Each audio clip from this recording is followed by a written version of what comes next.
اعوذ باللہ من الشیطان الرجیم بسم اللہ الرحمن الرحیم رب اشرح لی صدری ویسر لی امری واحلل عقدۃ من لسانی یفقہوا قولی۔ ترجمہ: اے میرے پروردگار، میرا سینہ کھول دے اور میرے کام کو میرے لیے آسان کر دے اور میری زبان کی گرہ کھول دے تاکہ لوگ میری بات سمجھ سکیں۔ شہادت حضرت عمر فاروق رضی اللہ تعالی عنہ۔ آج سن ہجری سال کا آغاز محرم الحرام سے شروع ہوا۔ آج یکم محرم ہے۔ آج یوم شہادت خلیفہ دوم محسن اسلام عاشق رسول عشرہ مبشرہ عدل و انصاف کے پیکر حضرت عمر فاروق رضی اللہ تعالی عنہ کی شہادت کا دن ہے۔ آپ کا نام عمر اور لقب فاروق تھا۔ آپ کا تعلق قبیلہ قریش کی شاخ بنو عدی سے تھا۔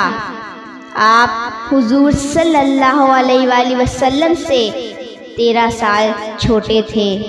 آپ کے والد کا نام خطاب بن نفیل تھا۔ آپ کی والدہ خنسمہ عرب کے مشہور سردار ہشام بن مغیرہ کی بیٹی تھیں۔ قریش کی سفارت اور مقدمات کا عہدہ آپ کے خاندان میں تھا۔ حضرت عمر فاروق عرب کے چند پڑھے لکھے افراد میں شمار ہوتے تھے۔ آپ طبیعتاً سخت مزاج تھے، اس لیے قریش آپ کے رعب و دبدبے سے متاثر تھے۔ حضرت عمر فاروق نے نبوت کے 6 سال اسلام قبول کیا۔ آپ کے اسلام لانے کا واقعہ بہت مشہور ہے۔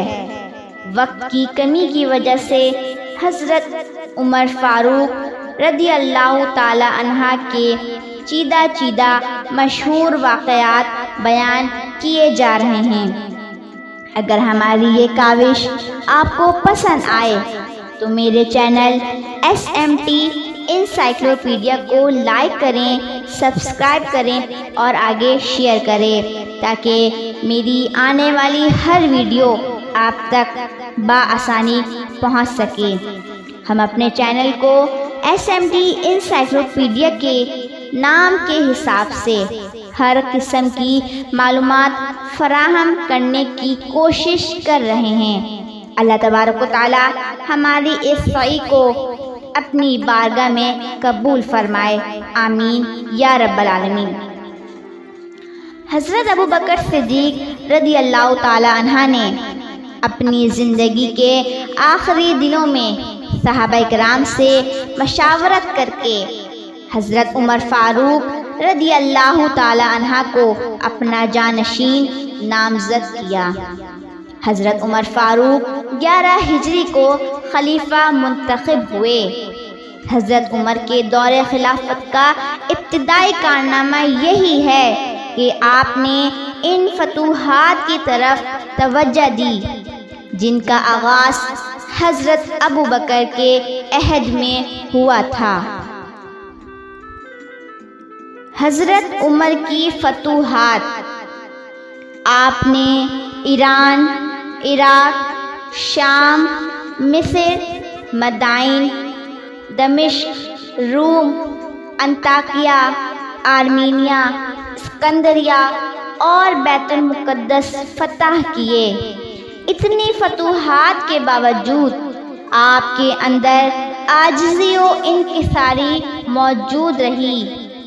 ایک بار ایک ایرانی سفیر نے آ کر صحابہ سے پوچھا کہ آپ کے خلیفہ کا محل کہاں ہے؟ صحابی نے جواب دیا، ہمارے خلیفہ کا کوئی محل نہیں ہے، یا تو وہ مسجد میں یا کسی باغ میں ہوں گے۔ عہد فاروقی کا نظام حکومت: اسلامی سلطنت کے قیام کے بعد حضور صلی اللہ علیہ وآلہ وسلم نے ضروریات کے تحت ایک سادہ سے نظام حکومت کی بنیاد ڈالی تھی۔ اس کو آخری شکل حضرت عمر فاروق کے عہد خلافت میں ملی، کیونکہ اسلامی فتوحات بھی عہد فاروقی میں مکمل ہوئیں۔ اس کے لیے ایک مکمل نظام حکومت کی ضرورت تھی۔ مرکزی نظام۔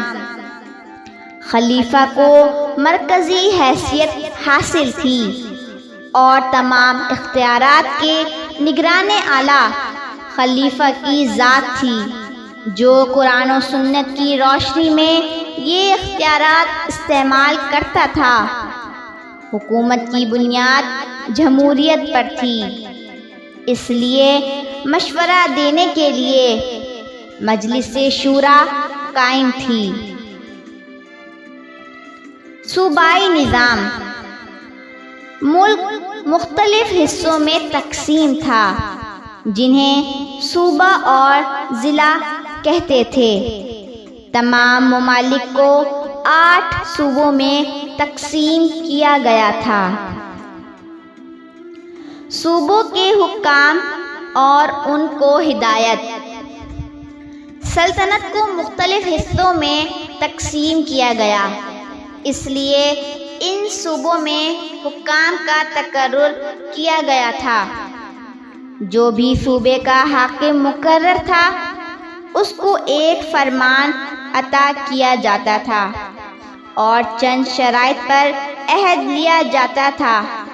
مثلاً ترکی گھوڑے پر سوار نہیں ہوگا، باریک کپڑے نہیں پہنے گا، چھنا ہوا آٹا نہیں کھائے گا، دروازے پر دربان نہیں رکھے گا، اہل حاجت کے لیے دروازہ ہمیشہ کھلا رہے گا۔ یہ چیز دیکھ کر ہمارے حکمران اور سیاستدان ڈوب مریں۔ یہاں عوام بھوک سے، سیلاب سے، غربت سے مر رہے ہیں، اور حکمران سب اچھا ہے کی راگ الاپ رہے ہیں۔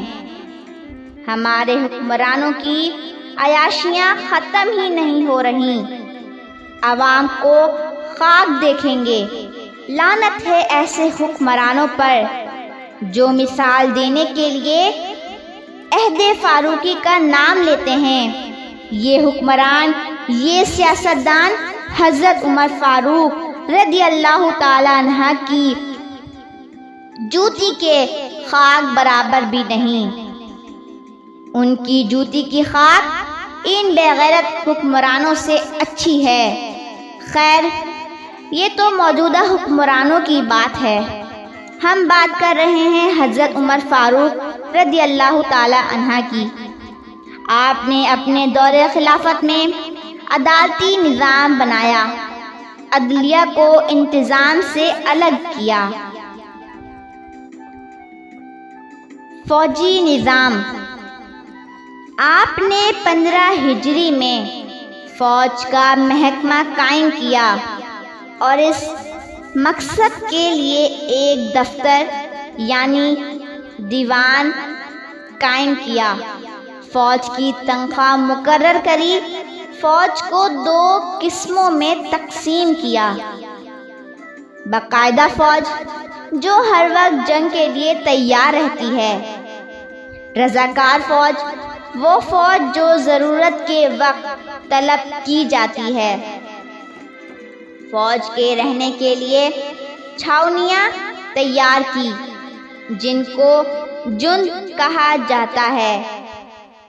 فوج کی ضروریات پوری کرنے کے لیے اہرا کے نام سے ایک محکمہ قائم کیا۔ موسم کے اعتبار سے فوج کو جنگ کے لیے بھیجا جاتا تھا۔ فوج کی بیریکیں بنوائیں، جن میں گھوڑوں کے لیے بڑے بڑے استبل تھے، جہاں ہر وقت چار ہزار گھوڑے بمِ ساز و سامان کے تیار رہتے تھے۔ دیوان عطا کا قیام۔ حضرت عمر فاروق نے لوگوں کی فلاح و بہبود کے لیے ایک دیوان عطا کے نام سے قائم کیا، جس کے ذریعے ضرورت مند اور حاجت مند کی جائز ضروریات پوری کی جاتی تھی۔ اسی طرح آپ نے صحابہ کے مشورے سے 15 ہجری میں بیت المال کی بنیاد رکھی۔ ذرائع آمدنی۔ آپ کی ذرائع آمدنی صغیر محاصل، عشر عشور، زکوٰۃ، مال غنیمت، یہ ملک کے آمدنی کے ذرائع تھے۔ اس کے علاوہ آپ نے بہت سے رفاعی کام کیے اور سنِ ہجری آپ نے مقرر کی، اور آپ نے محرم کو سال کا پہلا مہینہ قرار دیا، اور آپ ہی نے زکوٰۃ کا محکمہ قائم کیا۔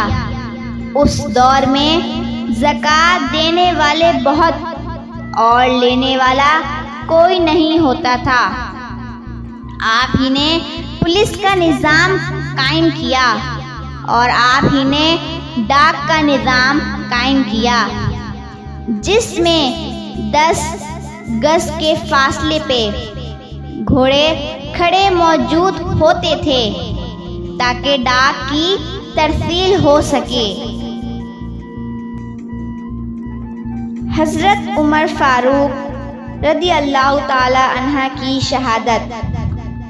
فیروز نامی ایک مجوسی غلام، جس کی کنیت ابو لولو تھی، اس نے نماز کے دوران اپنی 2 دھاری تلوار سے آپ پر 6 وار کیے، جن کی تاب حضرت عمر نہ لا سکے۔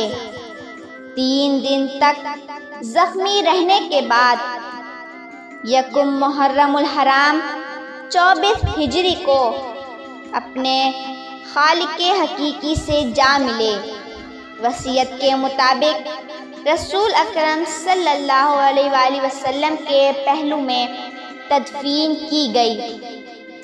آپ کی مدت خلافت 10 سال 6 مہینے تھی، جس میں آپ نے اسلام اور مسلمانوں کے لیے کارہائے نمایاں انجام دیے۔ وقت کی کمی کی وجہ سے نہایت ہی اختصار کے ساتھ اس عظیم خلیفہ رسول، عشرہ مبشرہ میں شامل اور دنیا کے عظیم رہنما حکمران حضرت عمر فاروق کا واقعہ اور ان کی شہادت پیش کی گئی۔ اللہ تبارک و تعالیٰ اپنی بارگاہ میں قبول فرمائے اور ہمارے حکمرانوں کو ان کے نقش قدم پر عمل کرنے کی توفیق عطا فرمائے، آمین یا رب العالمین۔ آپ کے سامنے حضرت عمر فاروق کا واقعہ اور ان کی شہادت پیش کی گئی۔ بہت جلد ایک نئی ویڈیو کے ساتھ حاضر ہوں گے۔ میرے چینل SMT انسائکلوپیڈیا کو لائک کریں، سبسکرائب کریں اور آگے شیئر کریں۔ نیچے دیے گئے کمنٹ سیکشن میں اپنی رائے کا اظہار دیں تاکہ میری حوصلہ افزائی ہو۔ بہت جلد نئی ویڈیو کے ساتھ حاضر ہوں گے، تب تک کے لیے اللہ حافظ۔ وآخر دعوانا ان الحمد للہ رب العالمین۔